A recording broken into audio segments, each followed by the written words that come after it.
ಹರೇ ಶ್ರೀನಿವಾಸ. ವೀಕ್ಷಕರಿಗೆಲ್ಲ ಸ್ವಾಗತ. ಹರಿಕಥಾಮೃತ ಸಾರದಲ್ಲಿನ ಉದಾತ್ತ ಅನುದಾತ್ತ ಸಂಧಿ 9ನೇ ಸಂಧಿಯಲ್ಲಿ ನಮ್ಮ ಪ್ರಶ್ನೆಗೆ ನಿಮ್ಮ ಉತ್ತರ ಕಾರ್ಯಕ್ರಮ, ಅದು ಒಂದು ರಥೋತ್ಸವವಾಗಿ ರಸಪ್ರಶ್ನೆ ಕಾರ್ಯಕ್ರಮದ ರಥೋತ್ಸವಕ್ಕೆ ಬಂದಿದ್ದಾರೆ. ಅವರಿಗೆ ಸ್ವಾಗತವನ್ನು ಕೋರ್ತಾ ಇದ್ದೀನಿ. ತಮ್ಮ ಹೆಸರು ಹೇಳಿಮ್ಮ? ವಸಂತ ಮಧ್ವರಾಜ್. ವಸಂತ ಮಧ್ವರಾಜ್. ಈಗ ತಮಗೆ ನಾನು ಪ್ರಶ್ನೆಗಳನ್ನು ಕೇಳಲಿಕ್ಕೆ ಶುರು ಮಾಡಲ. ಅದಕ್ಕಿಂತ ಮೊದಲು ಒಂದು ದಾಸನ್ನ ಮಾಡಿಕೋಯನ್ನ ಸ್ವಾಮಿ ಸಾಸಿರ ನಾಮದ ವೆಂಕಟರಮಣ, ದಾಸನ್ನ ಮಾಡಿಕೋಯನ್ನ. ಶುರು ಮಾಡೋಣ.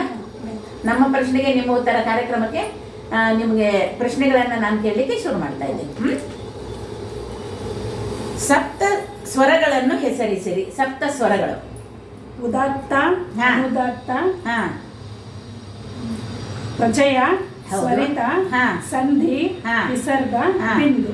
ಮತ್ತು ಬಿಂದು ಸರಿಯಾಗಿ ಹೇಳಿದ್ರೆ ಇನ್ನೊಂದ್ಸಲಿ ಜೋರಾಗಿ ಹೇಳ್ಬಿಡಿ. ಉದಾತ್ತ, ಅನುದಾತ್ತ, ಪ್ರಚಯ, ಸ್ವರಿತ, ಸಂಧಿ, ವಿಸರ್ಗ ಮತ್ತು ಬಿಂದು. ಸರಿಯಾದ ಉತ್ತರ. ಚಪ್ಪಾಳೆ. ಇನ್ನು ಮುಂದಿನ ಪ್ರಶ್ನೆ ತಮಗೇನೆ ಕೇಳ. ಅಗ್ರೇಶನು ಜೀವನ ಸ್ವರೂಪ ದೇಹದ ಯಾವ ಸ್ಥಾನದಲ್ಲಿ ಇರುತ್ತಾನೆ? ಇನ್ನೊಂದ್ಸಲಿ ಕೇಳ. ಅಗ್ರೇಶನು ಜೀವನ ಸ್ವರೂಪ ದೇಹದ ಯಾವ ಸ್ಥಾನದಲ್ಲಿ ಇರುತ್ತಾನೆ? ಹೃತ್ಕಮಲದ ಕರ್ಣಿಕಾದ ಮಧ್ಯದಲ್ಲಿರುವನು. ಸರಿಯಾದ ಉತ್ತರ. ಚಪ್ಪಾಳೆ. ಹೃತ್ಕಮಲದ ಕರ್ಣಿಕಾರ ಮಧ್ಯದಲ್ಲಿದ್ದಾನೆ. ತುಂಬಾ ಸರಿಯಾದ ಉತ್ತರ. ಚೆನ್ನಾಗಿ ಅಧ್ಯಯನ ಮಾಡಿದ್ದೀರಾ. ಮುಂದಿನ ಪ್ರಶ್ನೆಗೆ ಹೋಗ್ತೀನಿ ನಾನು ಇವಾಗ. ನಳಿನ ಭವ ನಾಡಿ ಎಂದರೆ ಯಾವುದು? ನಳಿನ ಭವ ನಾಡಿ. ಹೌದು, ಸುಷುಮ್ನ ನಾಡಿ. ಹೌದೌದು. ಬ್ರಹ್ಮನಾಡಿಯು ಸುಷುಮ್ನ ನಾಡಿ ಅಂತ ಕೂಡ ಅದಕ್ಕೆ ಹೇಳ್ತಾರೆ. ಅದು ಏನು ನಳಿನ ಭವ ನಾಡಿ ಅಂದರೆ ಅದು ಕರೆಕ್ಟ್. ಸರಿಯಾದ ಉತ್ತರ. ಇನ್ನು ತಮಗೆ ಈ ಕೊನೆ ಪ್ರಶ್ನೆಗೆ ಬರೋಕ್ಕಿಂತ ಮೊದಲು ತಮ್ಮ ಒಂದು ಹವ್ಯಾಸ ಆಗಲಿ ಇದು ಆಗಲಿ ಏನು ಮಾಡ್ತಾ ಇದ್ದೀರಾ ತಾವು?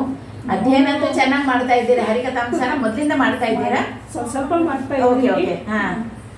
ಈಗ ತುರಹಳ್ಳಿ ರಾಯರ ಮಠದಲ್ಲಿ ಭಜನೆ. ಭಜನೆ. ತಮ್ಮ ಭಜನಾ ಮಂಡಳಿ ಯಾವುದು? ಅದು ಹಲದರಾನುಜ ಭಜನಾ ಮಂಡಳಿ. Very good.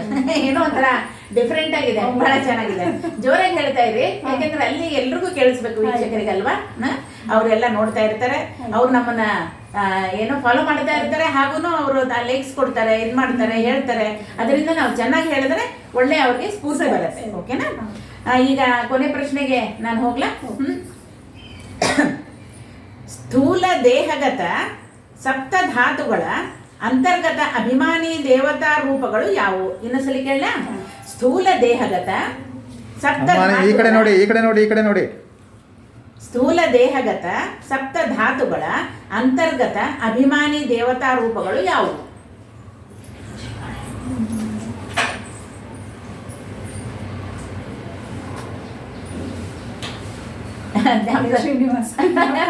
ಮಧ್ಯ ಮಾತಾಡ್ಸಿದ್ದಕ್ಕೆ ನಿಮಗೆ ಮರೆತು ಬಿಡುತ್ತೆ ಹೇಗೆ? ನಾನೇ ಹೇಳ್ಬಿಡ್ಲ.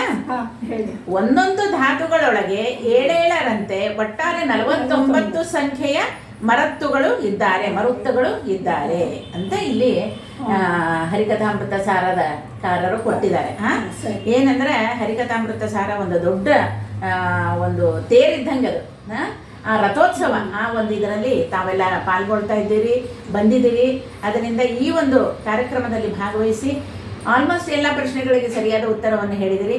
ತಮಗೆ ಧನ್ಯವಾದಗಳು. ನಮಸ್ಕಾರ. ಹರೇ ಶ್ರೀನಿವಾಸ.